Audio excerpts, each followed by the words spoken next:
Subscribe to our channel, click the show links and enjoy watching the videos.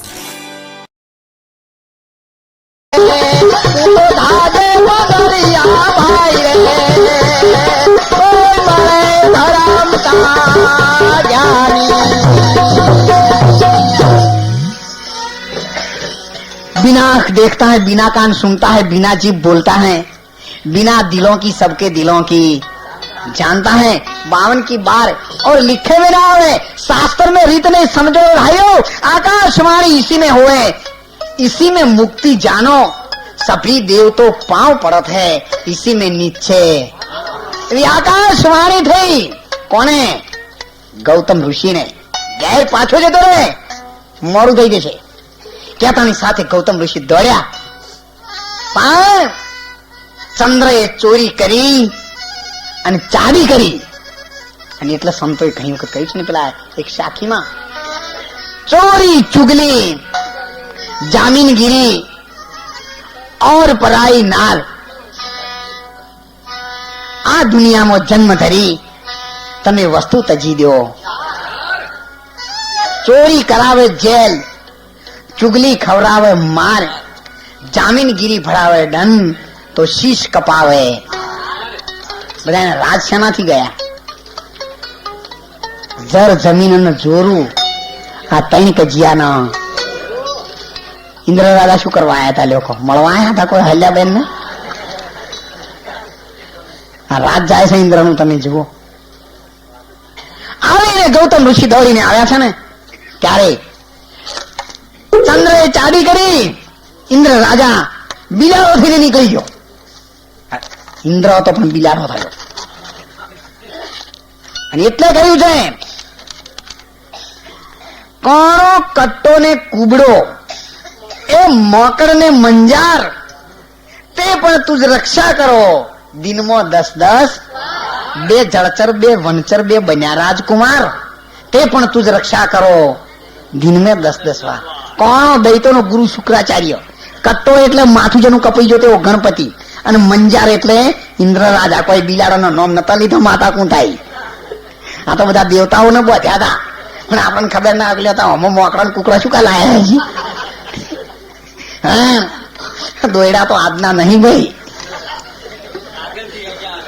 ते दाड़ा ना हेडे आवे छे।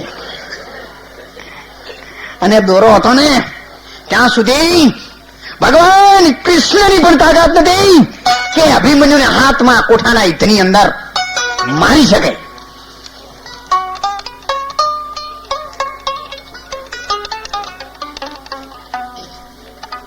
દોરો ભગવાન કૃષ્ણે તોડીને ખાવ્યો હતો બ્રાહ્મણ બની કે એક રોડેલીનો દોરો બાંધીને જાય મૂર્ખા જીતીશ તો તારી આબરૂનું શું રહે? જો આ ચડ્યો પાછો પેલો ઓલ્યો ભાઈએ, કોઈ ગમે ચડાવો પણ આપણે છે ને ચડીએ કે ગટોગસ તોડી નાખ લઈને તોડીને આમ કઈ દોરડો નાખ્યો ને, એ વખતે એક તાર રહી ગયો। હા, ગટોગસ હોશિયાર તો એ પવનસૂતના પુત્રનો પુત્ર હતો। ત્યારે ભીમસેન નો, એટલે પવનસૂત ભીમસેન પવનસૂત જ હતો। અને આપણે બધાએ એમને જઈને વળગો ના બાંધાવું। ત્યારે એ કટોળગસે એક તાર ધનુષની પણસ ઉપર બાંધી દીધો। ત્યારે અહીંયા શું બન્યું? वैष्णव पाए अण पर बोल्या, सुन जन में जय राय। विस्तारी तुझने संभळावू, चक्रावानो मई माय। अर्जुन जी पाताळ गया छे, तावड़ी दैत ने हणवा। दुष्ट दुर्योधन पृथ्वी ऊपर विचार लाग्यो करवा। ओरे गुरुजी आपणे युद्ध याद धरवू। फावशे वर्तन नहीं माटे आजे आरंभ करूं। एवो दुर्योधने आ युद्ध छेड्યું અને 7મા કોઠે જયદ્રથને રાખ્યો। એ વખત ભગવાને અભિમન્યુના બળને હરી લીધું અને અહીંયા હાથીને ગોંડો બનાવ્યો। ભીમસેન ત્યાં ગયા, અહીંયા તાળુકી દૈત્યને બળ આપ્યું તો અર્જુનની સામે એને યુદ્ધ આદર્યું અને કટોળગસ પણ ત્યાંથી ગયો। એકલો અભિમન્યુ છે। ભગવાન લીલો ઉંદર બની ના રહ્યા।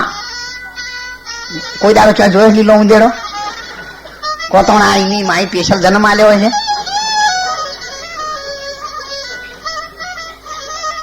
રોમાપીના ઘોડા જેવું નહીં.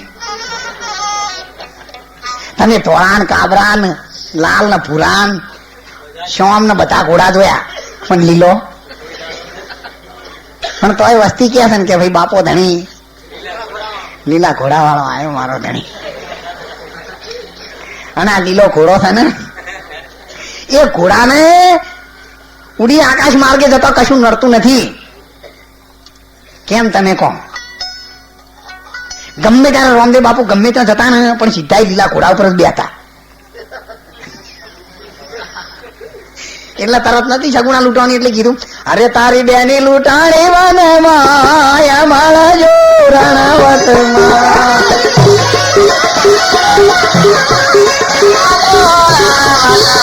તારો ભાણેજ મનાડો રણમાય મારા જો રણવતમાં. મારો નાથ સાંભળ્યું આમાં રણમાં બૂમ પાડે ને ફેર પોકણ ઘટમાં સાંભળ્યું.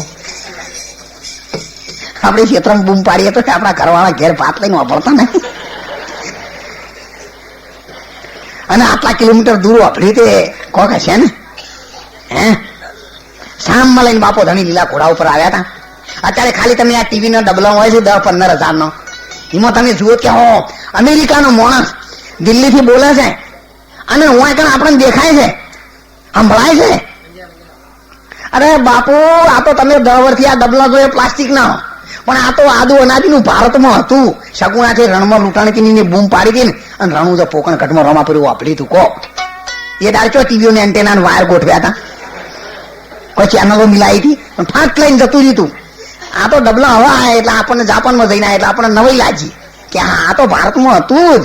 ભારતનું લઈ જઈને લોકો શીખ્યા છે અને તોય આપણને નવાઈ લાગે છે. પણ આપણી સંસ્કૃતિને એ વિદ્યાને જાણવા પ્રયત્ન કર્યો નથી. નહીતર ભારતની અંદર જે સંસ્કૃતિ છે અને ભારતની જે વિદ્યા છે એ દુનિયાની અંદર આજ સુધી એટલો કોઈ કાબિલ માણસ બન્યો નથી. અને ભવિષ્યમાં પણ લાખો કરોડો વર્ષોના રાજમાં લોકોએ આ ભારતની સંસ્કૃતિને તોડી નાખવા કરોડો પ્રયત્નો કર્યા છે.